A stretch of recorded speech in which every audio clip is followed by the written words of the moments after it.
What's up, everybody? Welcome to IGN's Darkness 2 live stream. I am your host, Damon Hatfield. We are joined today by Seth Olszewski, producer on the Darkness 2. Thank you for joining us, Seth. And Anthony Gallegos, who is reviewing Darkness 2 for us, and he's beaten the game, so he'll be letting you know all about it. We're going to jump right into gameplay here. This is the very beginning of the game, yes? Yeah. Just hit play right at new game. Cool. So give us the brief rundown. Darkness 2, sequel to The Darkness, which came out in, what, 2007? Yeah, it was 07. It was kind of early in this console generation. And here we are back playing as Jackie Estacado. This is not Jackie, obviously, but we're getting a little recap of what happened in the first game here.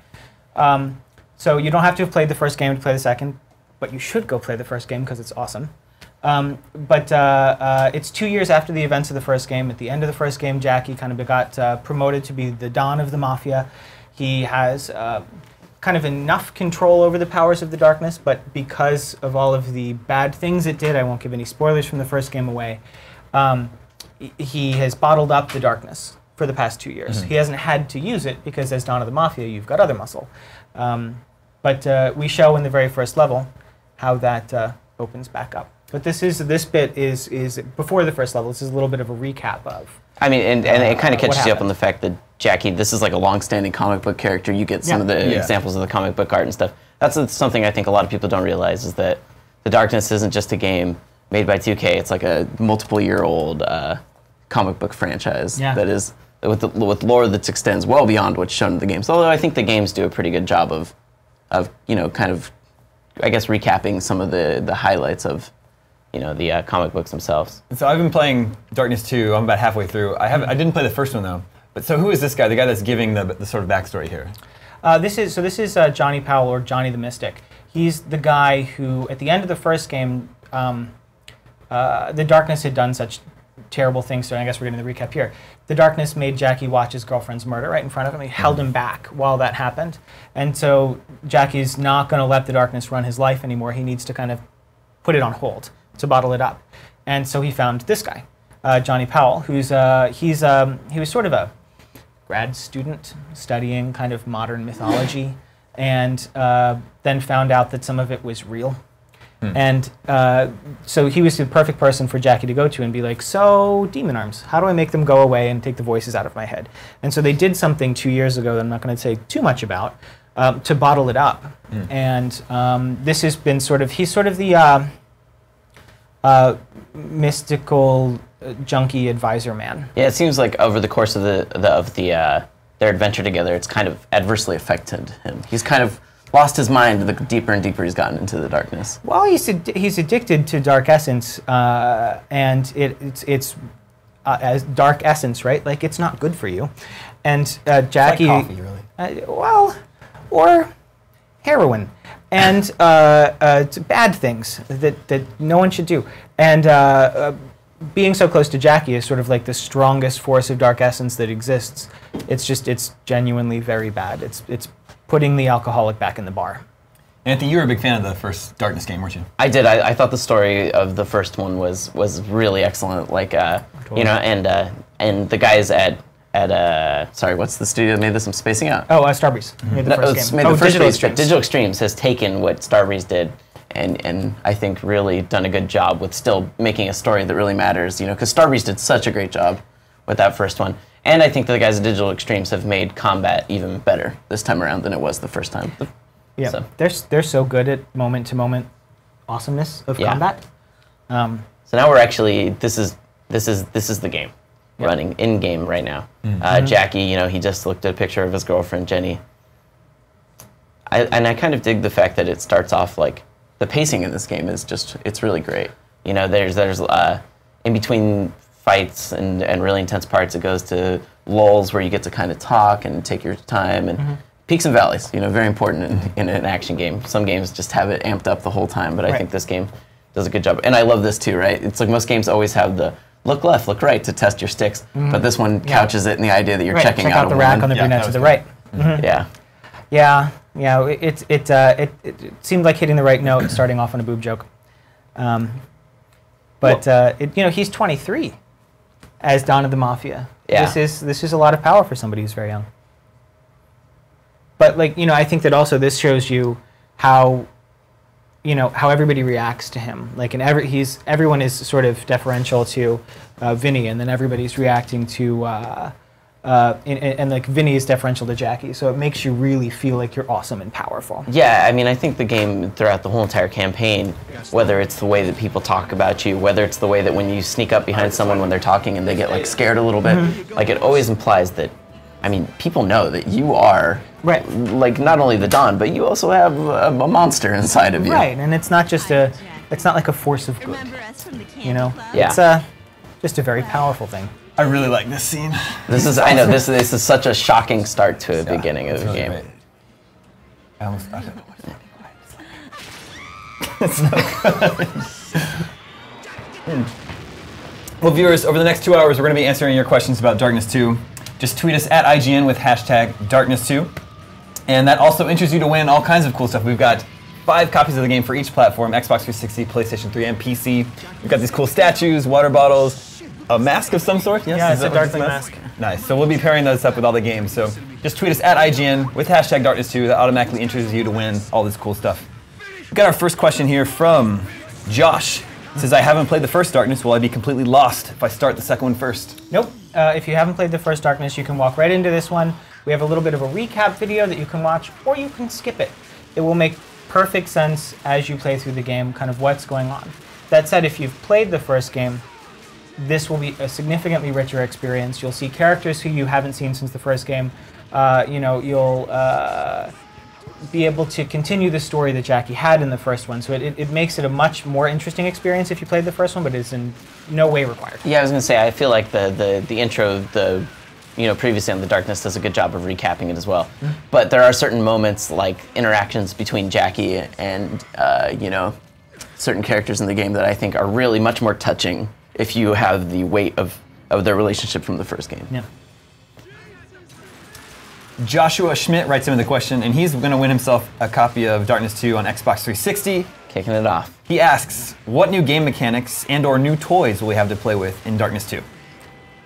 Well, I think, I was going to say, I think in the first game, there are certain mechanics that are gone from the first game to this one that are interesting. Like Jackie had the ability to like disconnect a demon arm and run it, Creeping Dark, which was a cool mechanic, but it was much slower. And I would say that The Darkness 2 is like a game where they want you to be as aggressive and as much of like a killing machine as you can. So now it's like the 2 triggers are I guess they correspond with Jackie's hands, and then the 2 shoulder buttons correspond with each of his arms. So now it's like the main tricks you have are the fact that you can use one arm to constantly slash people apart. The other arm can be grabbing pieces of the environment, which that was really not done in the first game. Like you could grab certain things, but in this one, I mean, you can grab poles and pale guys, rip the doors off of cars. Yeah, the car doors we just did a couple of passes through the game going, I want to pick that up, and then we'd make it so you could pick it up, and anything that was sort of tempting, cool.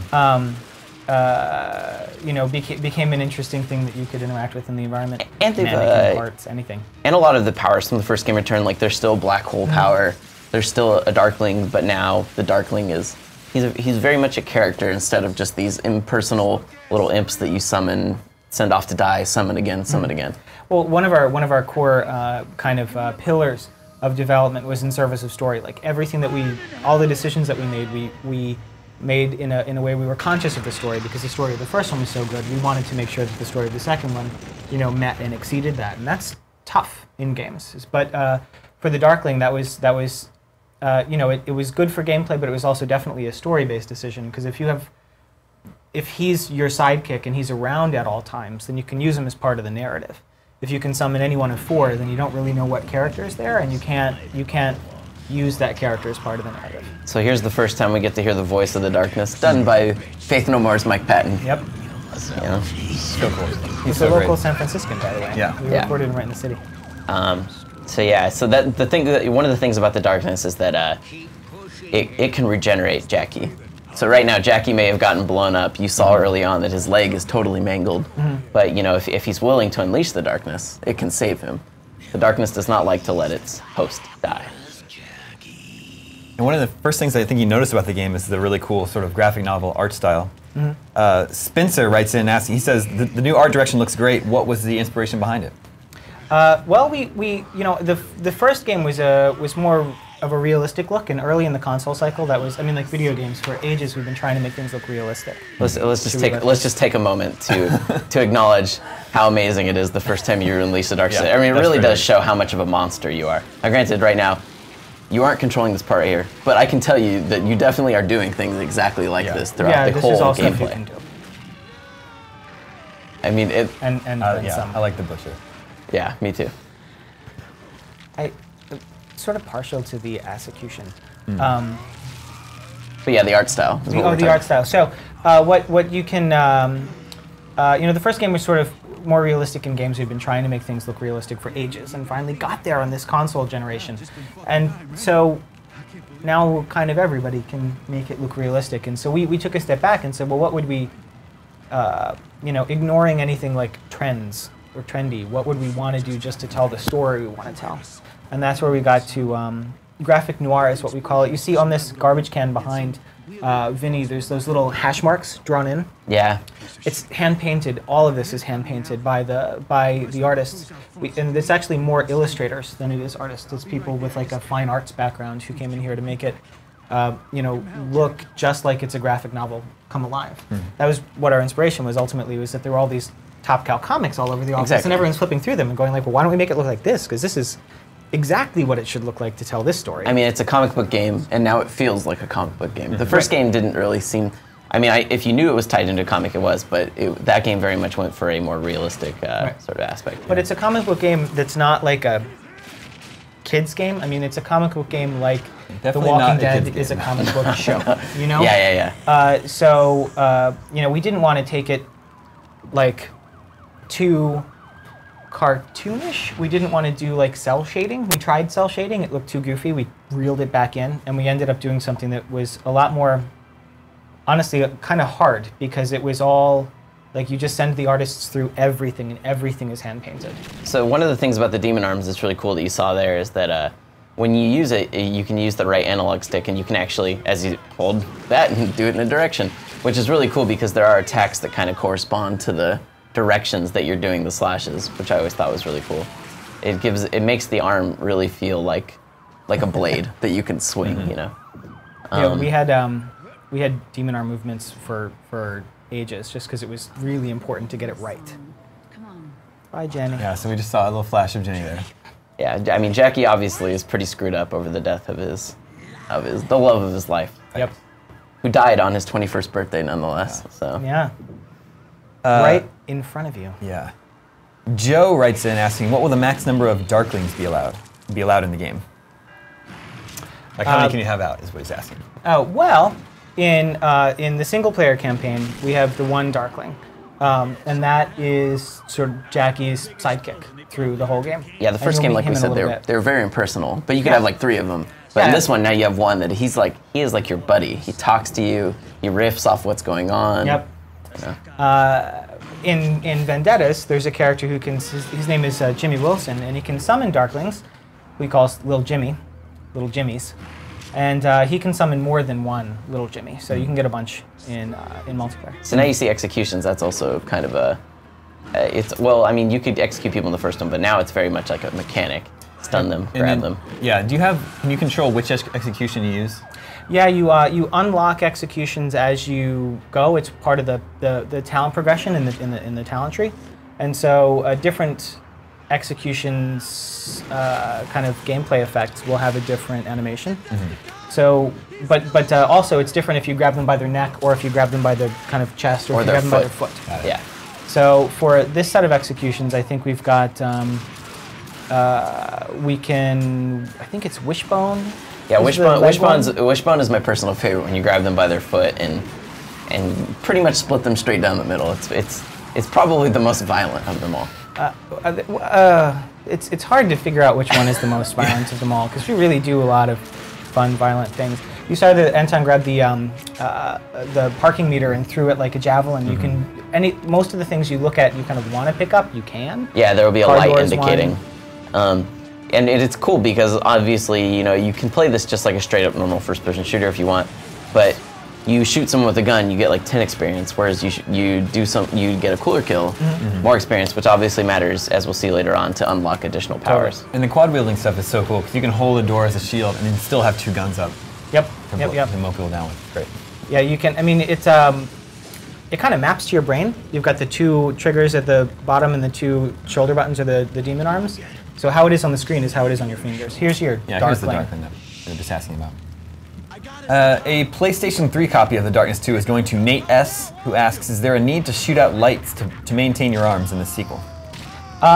You will definitely have the capacity to shoot out a lot of lights. And if you walk into the light, your demon arms go away and your regeneration stops. And you'll actually see a really bad effect, like all the color flashes out of the world and there's a ringing in your ears. Like, it's very bad to walk into light. That said, we're not going to... It's not like the shoot out the light minigame is super important. You still have to do it, and I think one thing where this game differentiates itself from the first Darkness 2 is later on you fight. At this point, in the first game it was an origin story, and the darkness was like the scary new thing. But now in this game, the darkness, people know what the darkness is, and they very much so will use light against you as a weapon. Yeah, and the guys who use light against you as a weapon, they'll have like a generator somewhere. Powering a light that's indestructible, so you can shoot the light all you want, but you've got to follow the cord to the generator, which becomes kind of part of the gameplay later on when people are, when the Brotherhood, who's one of the key enemies who you'll be fighting against in the game, like they know how to get Jackie. Shoulder-mounted light cannon, very bad for Jackie. Yeah, or they'll throw like flashbang type grenades and that sort of thing. Yeah, I mean, flares, right? Yeah, well, I mean, and flashbangs are usually something that, actually here we've got relics too, which is one of the collectibles. What have we got here? Roanoke, Spain. So that's referencing an early American colony that disappeared. No one knows what happened to it.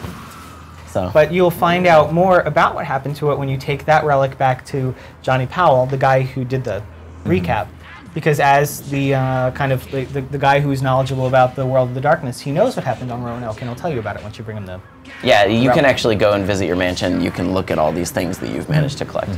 So here we see the upgrade trees, which it looks very complicated, but it's actually not. It's 4 trees that spiral out from the center. So that first one you got to get eat hearts, most important one. Yeah, the darkness feeds on the hearts of bad people, and gives you your health back. So there are 4 trees. One kind of revolves around guns. One revolves around that's the gun one. Another one revolves around executions. So you can use executions to get health, ammo, and eventually give yourself shields. This one's more your darkness powers. This is where you get the ability to throw people up in the air, do like a ground pound move to destroy them. Eventually you can get that black hole, which is obviously one of the cooler powers. And then, just additional powers like that. Here's some more gun channeling. My personal favorite makes you have no ammo. Your guns are just shooting darkness bullets. Swarm is one that I totally thought was underrated when I played through it first. And then eventually, when you'll fight some enemies where it's extremely useful. It's a pro tip. Really useful. Yeah. Yeah, we wanted to make all of the different trees kind of balanced. All of them are useful in their own way. So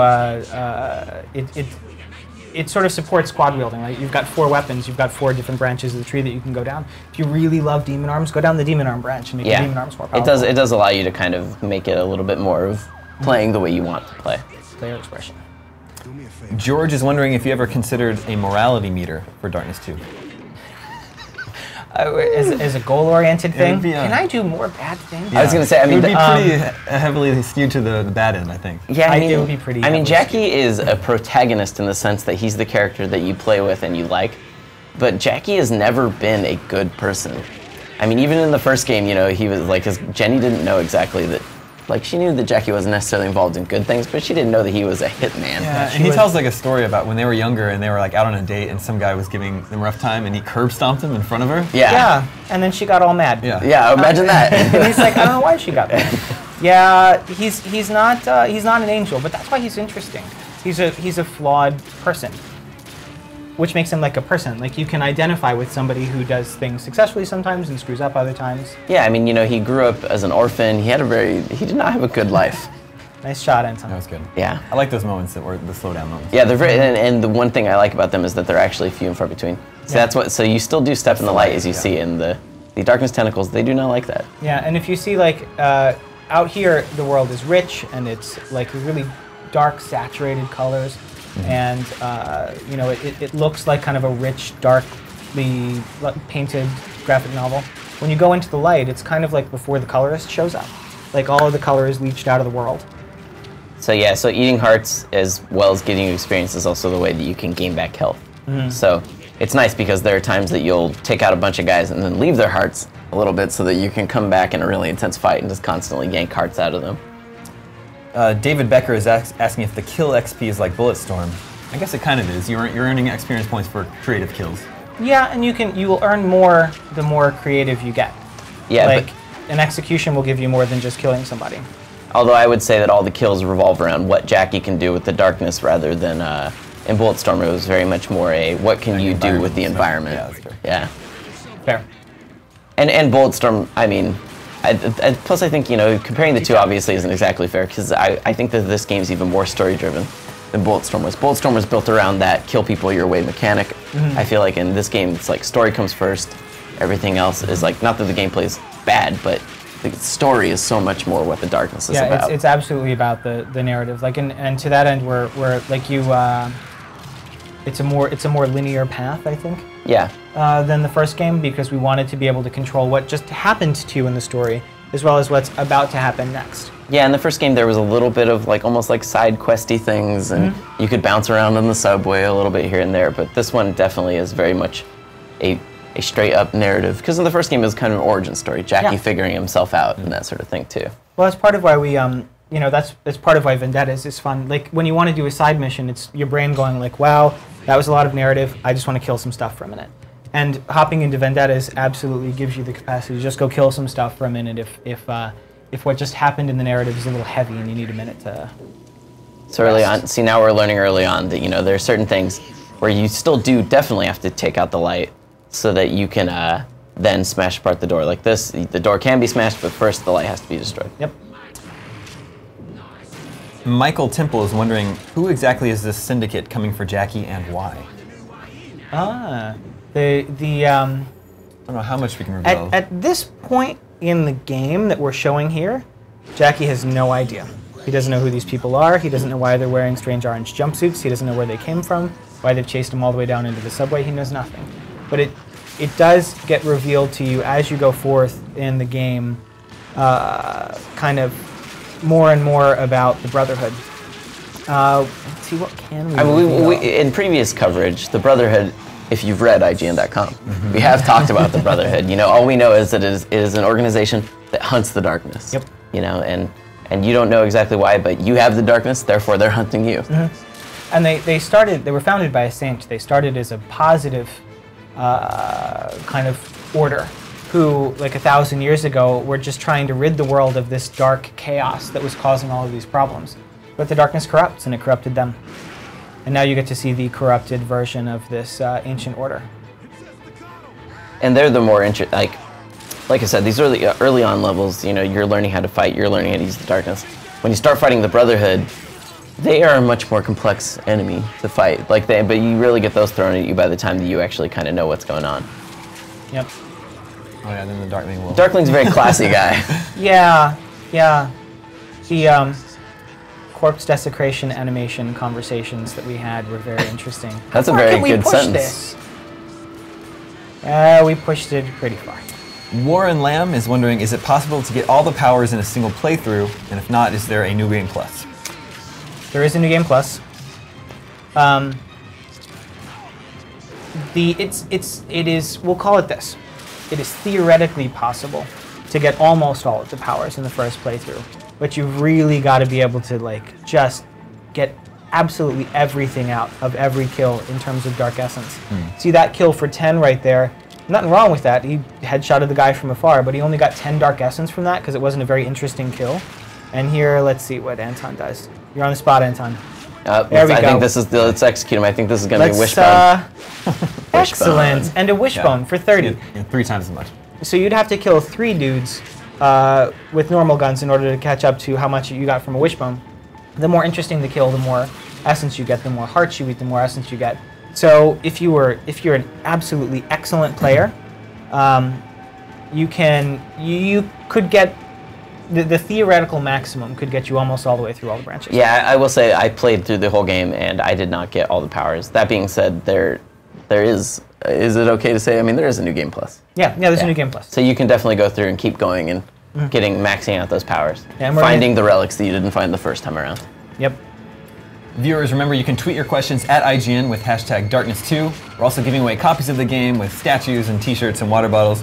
We're going to give away a PC copy to Mike Perry, who asks, is there a hub world in The Darkness 2, like the subway stations in The Darkness? Yes. And we're going to go there in a few minutes. Yeah, it's the subways were kind of the hub world in the original one, or you're like, I guess it was more like your neighborhood. In this one, it's something a little bit more personal to Jackie. Well, Jackie, he's the Don of the Mafia. He's lamenting his girlfriend's death, and he's going to spend money until he doesn't hurt anymore. His mansion is fantastic, and is going to be that's the quest hub sort of. Especially, I mean, the fantastic mansion, and he lives in New York, so that when you think about that, he's got quite a few. Yeah. Matt is wondering, will there be more allies in the game besides the Darklings? Allies. Well, allies is sort of broad. There's definitely people who Jackie has his crew. help. Doesn't always turn out so great for them.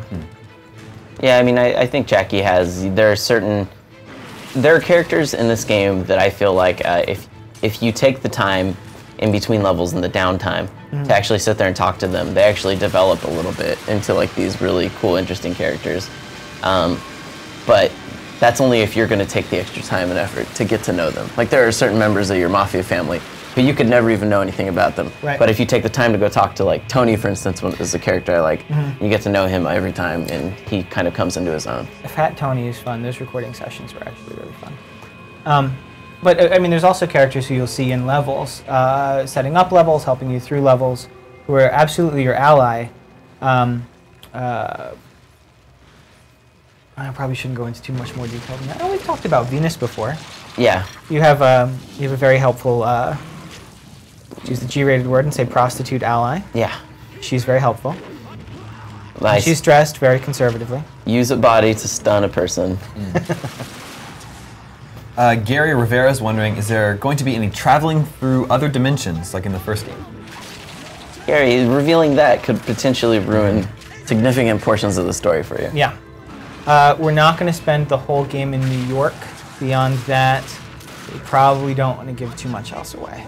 Yeah, I mean, honestly, that's the, I found that even when I was working on articles for The Darkness that, when you're writing about it, you want to tell people how cool the story is and stuff, but you don't want to give away it because you want people to experience it. That's the whole reason why it's so awesome. Yeah.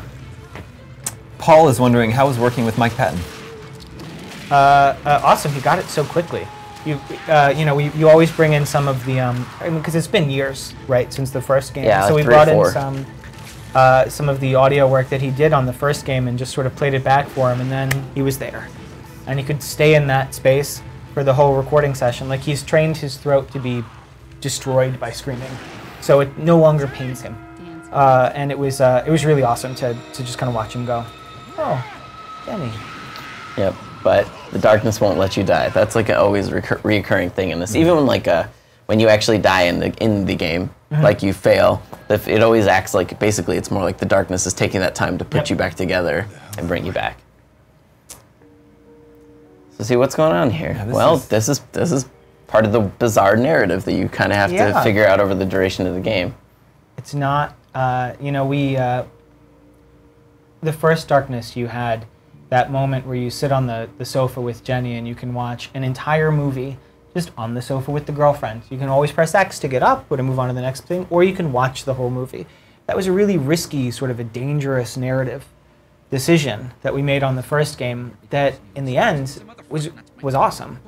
And we didn't shy away from danger when it came to telling twisted narrative stories in this one either. That and I like that a lot of it sometimes is inferred rather than beat you over the head with it. It's not like, guess what, you might be going crazy. It's like, well, maybe, like, I don't know, draw your own conclusions from these short little chunks. Andre is wondering if Johnny Powell is a character from the comic series, or is he made for the game? There's no one exactly like him in the comic series. He's definitely a character who we put into this world to help fill a narrative purpose for The Darkness II. Yeah, I mean, every story needs that person that fills in the gaps and kind of can do the explanation for key things for you. And Johnny serves that role quite well, because it would have been a little silly seeing like one of your mobster guys be like, "Hey, yo!" So, this ancient force of chaos. Yeah. Yeah. Like this guy. Yeah. Telling you about fruit. But he likes grapes. Yeah, Johnny didn't actually, like, early in the narrative, he wasn't really like that guy, but then we just sort of loved the character so much that we let him do a lot more than he was originally slated to do. Right back to the crazy violence. Yeah. And this is why it is not rated E for everyone. Yeah, and you know, and this is a chance right here when he walks up to some members of his own gang that you get a chance to see. Like in the first game, everyone was terrified of you because no one understood the monster. At this point, it takes a little getting used to, but these guys are totally like, we know that you're a monster. They just call it your thing. They always say, "I'm glad you got your thing back." Well, we don't want to, you know, they're all still a little freaked out, but Tony's not, you know, he just saw you rip somebody's intestines out through their mouth. And he's like, "That's cool, let's get in the car." Anthony, Jeremy is wondering, what do you love about the Darkness world and universe? I mean, I think we've kind of touched upon it a little bit. Jackie's kind of an interesting character in the sense that, you know, there are certain characters that sometimes you like despite the fact that they're not good people.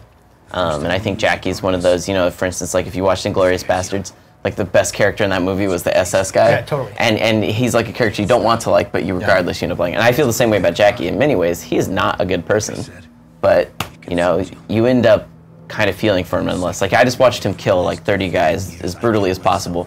But the heartfelt moments I see that he has like with his deceased girlfriend, I'm like, I feel bad that he doesn't have this love of his life. Whereas I should be like, this guy just needs to disappear from the earth for everyone's sake, you know? So I like the fact that it draws out feelings in you for people that, you know, are not good people. Joy is wondering if you can still watch TV in The Darkness 2. Can you tell me what the fuck you will definitely have opportunities to watch TV in The Darkness 2. I mean, yeah, and there are scenes that are similar to TV, I would say, that, you know, is still hit on that same sort of note. We're going to show something kind of that note when we play Vendettas 2. So this is your hub world, too. As you can see, Jackie has moved up in the world. Yeah, he's not at his Aunt Sarah's house in, like, the middle of Brooklyn or wherever it was. Totally. This is a nice foyer for, you know, a Manhattan apartment. Yeah, I'm sure where most people are barely scraping by in a studio, you know. Right. Jackie's not everybody's large. down to the mafia. Yeah. Chief's a great character too. That's all he ever does throughout the whole game is grunt. That's all he ever does. He never speaks. We did sort of a production-y dumb thing in making so many characters that we found interesting and kind of filling the world with them and like they all have through lines and backstories and like we cared about each individual dude. These guys became kind of huge, and anytime you hang out and listen to their jokes. I actually really would always spend every time in between missions walking around seeing if everyone had something new to say every time, just because, you know, it was pretty interesting. Yeah. Well, like if you pay attention to this conversation, you would never know that they're brother-in-laws. Right. And so like it makes some of their interactions a little bit more like, I guess, you know, serious, and especially because, you know, as things happen to you in the game, your whole like mob family experiences it. Yeah, so. Yeah, you're dragging everybody with you through this, and they kind of depend on you for this stuff. Okay, let's go out to the balcony. Can we get out this way? I don't think so. Well, there is a reason to go out to the balcony later on. That's true. But I think upstairs. What did you say? Yeah, this is where, you know, someone was. They were talking about you, kind of scared like. And then you called them on it. Now they'll go back to not listening to you. Viewers, remember you can tweet your questions at IGN with hashtag Darkness2. Seth Michael Temple says, The Darkness was such an amazing game, a true original that came out in 2007. Why did it take 5 years for a sequel? You know, you don't gotta rush it. And we actually spent a long time in pre-production just saying, okay, Darkness 1 was pretty self-contained. What is a story that we can tell that's as good as the first story and that has integrity to it? and you know, what do we want the world to look like? Where do we want to go? And so that was something that you know, it took us a while. Let's see, you can take the Brooklyn out of the guy, or the guy out of Brooklyn rather, because I screw up the idiom. Plus, I imagine, you know, there were certain things like finding a team that felt right to succeed in the darkness. If Starbreeze wasn't going to be doing it again, you know. Well, I think that DE is great for this because not only do they have they've got strong artists in it, like the sky there, totally graphic novel, you know, and they knew how to do that. Also the moment-to-moment gameplay that Digital Extremes can handle is awesome. Like just being in gunplay is great, and you know that took a little while to grow. So at 2K a lot of the time we just you putter around with it until it's right. And for this one, this is, you know, once we putted around with it in pre-production until we found the right thing to make, then it became the time to kind of amp it up. So, yeah, you can crank out something every year. It wasn't what we wanted to do with this game. Let's give away an Xbox 360 copy of The Darkness II to Dane Matthews, who asks, any chance we'll see the suit from the comic? Oh, the darkness armor? Demon armor? Let's yes, absolutely you will. Yeah, that's actually one of my favorite abilities that you get, is that when you're in the darkness, you get basically an additional hit points, free hit points. So it definitely encourages. There are definitely powers you'll get throughout the game that will encourage you to stay in the dark. And you'll see, like, because mostly you see Jackie's hands. We're really strict about first person, but you'll see his hands wrapped up in the demon armor while you're out there. So I think now if we head upstairs, yeah, let's head up to. We can get a tiny little heartfelt moment. Oh. Anthony, Chris Morton is wondering, what is your favorite new feature in The Darkness 2? It's definitely the quad wielding. I mean, the combat in the first game was okay. I think the guys from Starbreeze do gunplay pretty well, but the combat, I would say, was significantly slower paced than in this one. And I like the fact that in this one, the quad wielding really does make me feel like a monster. In good ways, you know? You feel like a monster. Yeah, and the first game was, as you said before, it's an origin story. So, like, you start just as this thug with a gun. And, you know, and then you get demonic powers, and then you master your demonic powers. So, like, it makes sense that you're a more cautious person, because in the beginning of the first game, if you get shot, you die. Yeah. But you know, when you make a sequel, you can go down one of two paths. You can either be like, you have amnesia, you've forgotten everything, and we're going to go back to or we're going to take all your powers away. Right. A bad guy stole your powers, and you have to earn them back. We decided not to do that. We wanted to start you at incredibly powerful and then grow you even more, which needs a different type of gameplay. Yeah, I mean, and I think in the first game, you would often fight like 2 guys, and that could be a pretty intense fight. And in this one, it's like 10 guys, and you're just going to tear apart 10 people, limb from limb, you know, without batting an eye. Kill one dude using the body parts of another dude. I also like the talent that you can get that makes everything that you throw explode. Yes, that one's actually extremely valuable, because then you can throw even body parts, dumb things like a ladder, and all of a sudden it can stun someone really badly. Or you can like decap somebody and then grab his head off the ground and throw his head at his friend, and then make the exploding head kill his friend. Yeah, it's sort of mini game. I mean, that's the cool thing, right? Is the, you know, the person that asked one of the things I like to go back, you know, quad wielding also makes it so that every environment is designed to be kind of like a playground. Yeah. You roll in and you don't just think, how can I kill these guys as fast as possible? You look around and think like, oh, there's an explosive tank, so I'm going to blow this up, and whoever lives, then I'm going to go do executions, so on and so on. Quit busting my balls, all right? See, and I like that there are still little dialogue options like that. Like, we could have continued the dialogue. For the sake of brevity, we're not right now, but I encourage you to take every opportunity to talk to everyone. Yeah. And as we head out of here and back down to the Jackie's stairwell, office. Yeah, we'll run into Vinny again here on the stairway, and let's just skip right to that. And what this exchange, I'll kind of talk over it because I don't know how loud the volume is for the kids at home, but he, you know, I've got a job for you. Go find that Johnny Powell guy. Send the new guys.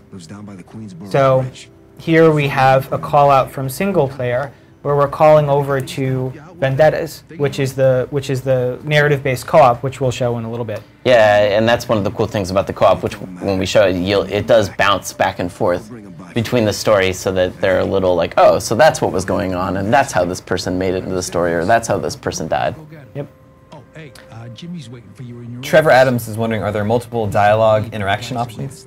Like dialogue trees, I guess. What do you mean? Anytime, boss. Yeah, you can interact with people in sort of a branching structure. Hey, boss. What the fuck? You're actually, Anton, let's just head right to the Downstairs. next section. Seth, Dan is wondering, will Top Cow be doing any tie-ins to the game, or is the game based on a particular section of comics? The game is loosely based. Loosely is too loose of a word. Let's see. The game is inspired by the comics, definitely, but the thing that we were absolutely strict about was the first game. The narrative of the first game, we are not screwing around with that at all. All of the characters are the same. All of the characters' histories are the same. We didn't retcon anything. It's 2 years after the events of the first game, but like everything that happened in the first game still happened. That was what we were really, really strict about. For the comics, that's just like this. There's 100 comics. Yeah, I mean, at issue 100, I think, this week or soon. Yeah, in the time that the game has been out, the first and the second one, there's been a ton of comic books. So yeah, so we're, you can't fit the wealth of 100 issues into one game. So what we did was we just used that as an inspirational space, if nothing else for the art style, but also for a lot of the. Yeah, though I think the foundation is set there for Jackie, so you still understand his motivation. You still understand his conflict with the darkness. Like, yeah. He uses the darkness, and the darkness uses him, but they do not get along. They do not like each other even. Yeah. Let's give away a PlayStation 3 copy of The Darkness 2 to Chris Morado, who, Seth, he asks, was there anything you wanted to improve on in The Darkness 2? Well, I think if you remember the end of The Darkness 1, there was this kind of a cinematic moment in the burnt out mansion where the demon arms all of a sudden went from just being, they were sort of UI, and they went nuts and they started biting people's heads off and chasing people down hallways and cutting people in half. And when we saw that in the first game, like that was a lot of the inspiration in early pre-production for us to be like, I want to do that all the time. I want to be able to do that whenever I want to. If you demon arms are so helpful, let's be helpful under player control. And so that was, making them characters in the combat and in the game was the kind of a key thing that we wanted to go from the first to second. I feel like the first game had sometimes some of the encounters were a little bit more like a thinking man's encounter, like in the way you were a lot more vulnerable at Jackie early on, so you had to really be like, how am I gonna really get the drop on these guys? Where in this one, you can just roll at them, and they see you coming, they're firing at you, but it doesn't matter because you're just like this unstoppable monster. Yeah. That being said, the game can be challenging. I make it sound like you can't die. You can definitely die. It's just knowing when to eat people's hearts and really being smart with the way that you fight. Viewers, remember you can tweet your questions at IGN with hashtag Darkness2. We will answer them live right before your very eyes. That also automatically enters you to win a copy of the game. Yeah, you can. We have probably, I don't know, 12. We have a lot more. Yeah, we have some copies. We got a lot more to give away, so send your questions in. Hey, Jackie's here. So now, what is this environment? You and your mob have gotten hint about this other gang that was part of the hit that just happened to you early on. So now you are trying to track down the dude that they roll with. To be like, Swifty. why are you trying to kill us? Because that is not cool. Yo, bro. Yeah. And for the eagle-eyed, you'll notice that you saw a Mr. Swifty in the restaurant sequence earlier, who was really eager to get out of there before you got to the table with the twins. Good, because I ain't exactly in a friendly mood. Yeah, I never noticed that.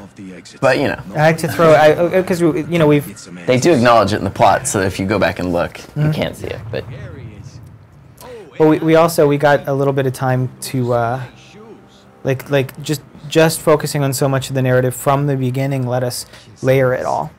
So that you can kind of foreshadow things that are coming up. You can make it richer on a second playthrough on New Game Plus. Because you know what's happening, and you're like, oh, I know that guy. He'll attack us later. Ooh, talents. I want to play Space Intruder.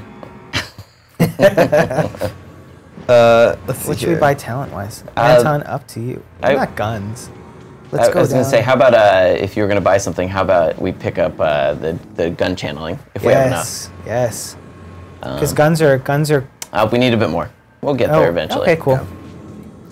Matthew Roberts is asking, can you get those goofy outfits for the Darkling? Is that a reference to the first game? I'm not even sure what that is. Well, every new copy of the game comes with a download code for a Darkling skin. Yep. Crazy Abdul, for people who remember him from the, reference to 2 dudes, 1 pole. Good job. I didn't have that achievement. Nicely Thank you. done. That was good. Anton, good job. Yep, there they are. Hi, guys. You can get 3. I've never seen 4. It is theoretically possible. Good luck. But yeah, they got to line up because it would be tough, but doable. Oh yeah, so the pre-order bonus, one of the pre-order bonuses is a Darkling skin, for a Crazy Abdul Darkling skin that you can switch back and forth as you play. And pre-order is, I guess you got a day left to do it. Yeah, act right now. But it's the same cost as the standard edition, so it's not like it's any more. It's just you get extra stuff, a couple of talents, and the Darkling skin.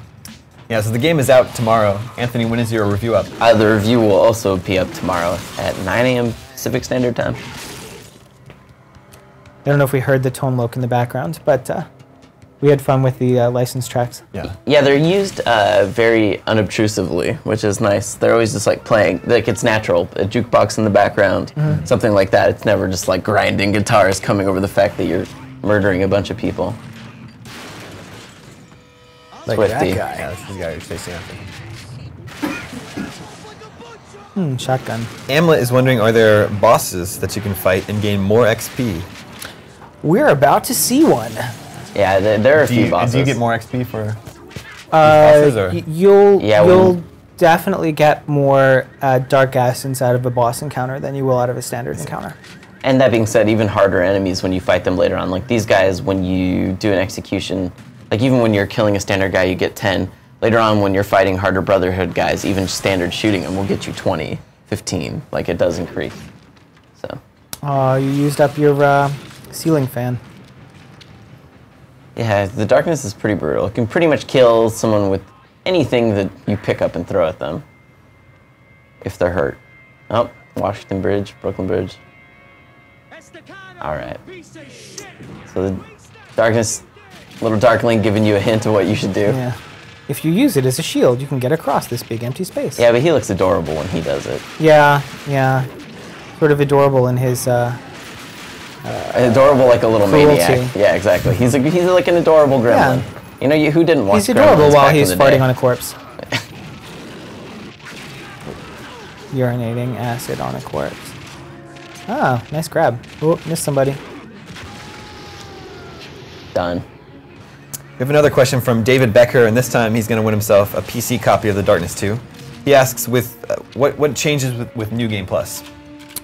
You can pop around to it's like a level slot. You can pop to whatever level you want to replay, and it gives you an opportunity to go back, and there's collectibles like the one that we just grabbed, the relic here. You can go back and collect all of that, and also you can use some of your crazy darkness powers that you get all the way towards the end of the game, back in the beginning, which does change the gameplay experience. Zach is wondering, how many guns are there in the game, and can they be customized? They cannot be customized. What you pick up is what you've got. So, we've got two Uzis right now, and they are what they are. There's I don't know exactly what the count is offhand, but there's a bunch, and they do. I want to say like 10 at least. Yeah, and they kind of progress in awesome as you go. I mean, I think the whole point though of guns is that like poles and everything else you find around the environment. Like I never got attached to a gun. They're very much like you use and throw away, and you pick up another one from a guy that you just killed. Yeah, you want them to feel cool, but not like if you can play the game as just a barbecue, nice. You can play the game as just a gunner. It's really hard as just a gunner. Like you really need the demon arms. Like the enemies will like run up into your melee range, and if you're not slashing them away, it's not so good. So while the guns do feel good, and they're definitely fun, and they're all varied. Like we made sure that each one had its own feel. Yeah. I think that the star is still the demon arms. Oh, of course. I mean, for me, especially later on when I had a bunch of powers going on, if I was using my guns, it was mostly as just I held the triggers while I closed the gap, and then from there it was all my demon powers. Yep. That really is the star. Dante is wondering, how long is the game? It really depends on how you play, which is, you know, and it also depends on how many friends you have to play Vendettas with. But if we're just talking single player, I don't know, it clocks a little above average when you're looking at first-person shooters. I don't really know how to get more specific than that. But like if you, like we spent a little while in the mansion checking out different dudes and checking out different stuff. If you do that, you're looking at you know, well over 10 hours of game. If you're like, I want to shoot things, what is the next objective? I want to shoot things. You can totally get through it quicker. It depends on your play style, and that's just for the single player. Vendettas, there's a campaign which parallels. It's a several-hour campaign on its own. You know how long it took you, Anthony? To get through the single-player campaign, it probably took me between, I want to say, 7 and 8 hours, and Vendetta's campaign probably took another 5 or more. I didn't really keep that good a track, but the Vendetta's campaign is pretty long, and that's not even counting the random side missions and everything that you can jump into as well that aren't necessarily as story-focused. So here is a boss fight. You were asking about a boss fight earlier. Yeah. Here's a guy in a gigantic only Jackie Estacado can take a wrecking machine. Ball hit. Yeah, it's true. The Darkness does, you know, makes them pretty amazing. More duck. Nice. And here we also see that your Darkling helps you out in these instances. He's like, here, a red canister. What a lovely thing to throw at. Oh, and Swifty blocks. That was an unintentional block from Swifty, but nonetheless good. But you know, since you are getting hurt, and the only way to get health back is hearts, they give you lots of fodder just to rip apart. Oh, here's gun channeling. Yeah, totally. You know, it makes your bullets way stronger, and doesn't cost you any ammo. Which I mean, like, and then not costing any ammo. Like I think it feels cooler than it sounds because you also don't have to reload. Yeah. So that's the thing that's kind of cool about it. Just hold down the triggers and just gun people. And as you level it up, you can make it last longer and you know, have a shorter cooldown. Obviously, you can also make it allow you to see through walls and shoot through walls. So dudes behind cover no longer effective, and then you can also sort of make the bullets heart-seeking, so that you see your hands kind of pivot a little bit, and not only can you just unload for as long as gun channeling lasts, you can also shoot anybody who's on the screen through walls. It becomes really, really powerful. Aiden is going to win an Xbox 360 copy of Darkness 2 for asking, is there a competitive multiplayer mode? It depends on how competitive you are with your friends when you're playing a co-op game. We looked at a lot of different ways that we could kind of do a multiplayer, and we, in service of story again, let us write to co-op. So it's, you know, you can and we do tell a story of what happens to these 4 characters as they are kind of attacking the Brotherhood simultaneous with Jackie through the co-op campaign. And if you wanted to turn that into competitive, number of headshots, amount of essence, you can, but there's no like versus. Yeah, I mean, I think the versus thing in the first game, you know, I played that game for the story, and by the time I finished the single player campaign, I didn't really want to play versus. Whereas in this, I finished the story and I was like, you know, I kind of want to know more, so I did jump right into the cooperative campaign. Yeah. MK System points out that the song Captain Midnight by Tomahawk was used as the credits in the first game. Tomahawk is one of Mike Patton's mini bands. He says that was a really nice surprise and is wondering if there's a great song to end Darkness 2 as well. There's great songs to begin and end Darkness 2. I don't know if we've given out the full list yet, but we just heard Tone Loc a moment ago. But not that it's all going to be... it's all old school hip-hop. Not all old school. Some... well, it's 97, right? The game is set in 97, 2 years after the first, which was 95. And so we had a lot of interesting kind of choices when we were figuring out what we wanted the licensed tracks to be. That's funny, because I wouldn't even, like, you know, I forget about the time frame of it, so I'd just be like, let's just put some 2012 music in here and not even realize. Did you recognize the song that played during the credits, Anthony? No, but also I'm ashamed to admit it, but I'm not super familiar with Mike Patton's work outside of Faith No More. And